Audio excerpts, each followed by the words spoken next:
Let's talk about improving your psychic abilities in a safe way. By this point, you've probably done the quiz and discovered what your primary clair is, and perhaps other clairs you have.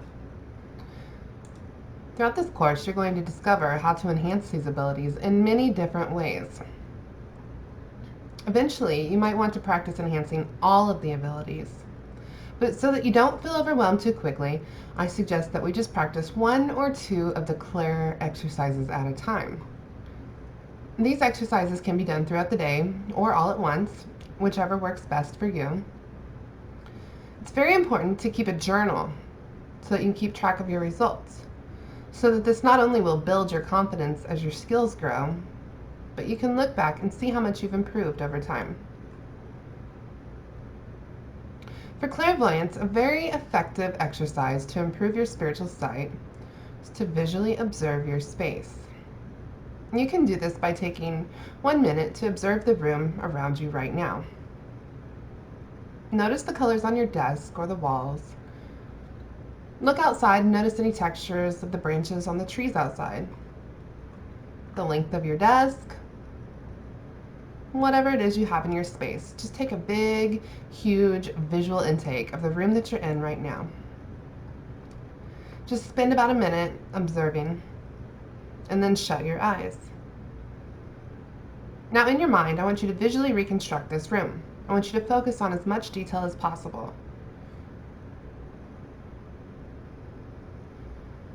Once you do that, take it another step further. I want you to construct another room in your home, one that you haven't observed.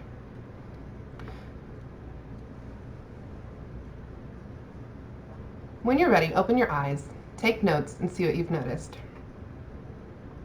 I want you to look around and see how much you were able to see in your mind, how much you were able to construct, how on point you really were.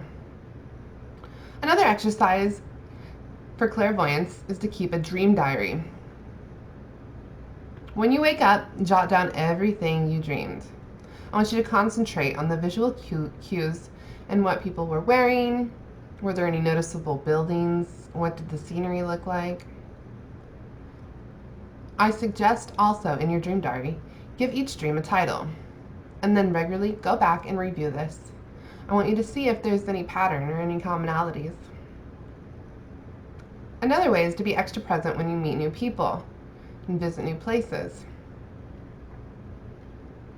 Every time you're meeting someone new or going somewhere new, take extra notice of all the visual cues of their clothing, the shape of their lips, their nose, any details in their face. If you're going to a new place, look at the streets, look at the street signs, look at the houses, look at anything around there that you could remember. What kind of materials are used to construct these houses and buildings? What colors were these materials? Once you have left this person or place, take a moment, close your eyes afterwards, and recall the visual details. I want you to reconstruct the entire moment in your mind. Another exercise you can try, you can do this before bed. Just close your eyes and visually reconstruct your day.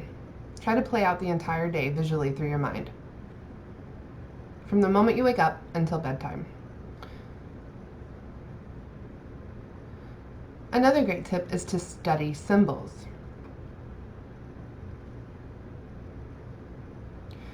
To study symbols, the simple reason is that symbols are easy to understand, and visual cues to symbolize a meaning that could otherwise be complicated to explain. For example, sometimes when I tune into a client, I will get visual cues. For instance, I got the symbol of Jupiter once upon a time, and I had no clue what this meant. I had no clue what the sign of Jupiter meant. But when I went back and referred to it and did some more research, eventually I found out that the sign of Jupiter wasn't just the numbers 4 and 2 meshed together, but it was the sign for Jupiter, which took me into some deeper research. And ultimately, I found the correct answer. You can get visual cues by seeing maybe a fence, a chain fence, and it's breaking open, and this would mean that the client that you're reading for could potentially be breaking free or breaking out. Another visual cue you could get is, for me, I'll get a golden walkway or a golden brick road, sort of like Dorothy and the Wizard of Oz, that golden brick road, when I see it, it shows me that my client has a path ahead of them that's laid out, and it's going to be an easy, gentle ride for them. Clairsentients are the most valuable of the psychic family, whereas they seem to feel everything. Their empathy skills make them wonderful counselors and friends. However, they can easily take on other people's burdens and feelings and energy if they're not extra protective. Clairsentients are often misdiagnosed as being too sensitive, but they're simply just feeling everyone else's emotions and energy too strongly, including their own. A great skill to enhance clairsentience is to crowdsurf. When I say crowdsurf, what I mean by this is going into a room, protecting yourself, and then walking into the room and feeling the energy, and then turning the energy off with your protection techniques that we've discussed in the course previously. I want you to notice all the feelings that you feel when you go in, and the more you practice this, the more you're going to be able to feel the switch on and the switch off. It takes a lot of practice sometimes.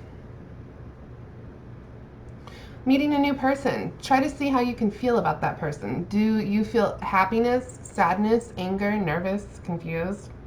See what you can feel with the people that you're around.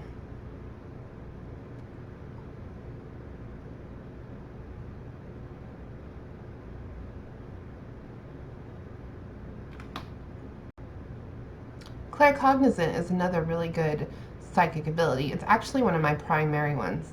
I just seem to know things without knowing how I know them. Ever since I was young, I just kind of knew things. I kind of knew where something was, misplaced, or I kind of knew the answer to a question. I knew things without even really knowing how I knew them.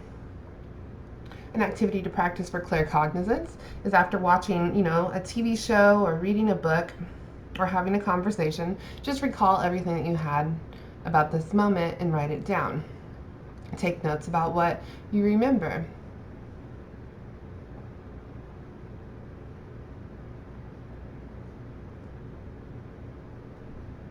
Clairaudience, they can improve their skills by reaching new sounds. What this means is just take a few moments of your day and just pay attention to the sounds around you. Instead of just going through the day mundane and not noticing the extra noises around you, just take a few moments and sit there and listen to the sounds that you can hear. For instance, can you hear the refrigerator running?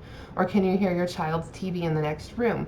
Can you make out what the noises are on the TV? And then guess how far away these sounds are. Do you hear a dog barking outside? Maybe some birds? Just try to tune in and see what kind of sounds you can pick up.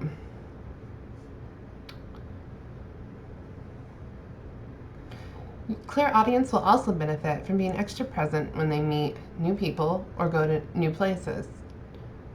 When you meet someone new, close your eyes afterwards and try to reconstruct that person's voice in your mind. See if you can hear the sounds of the room that you were in.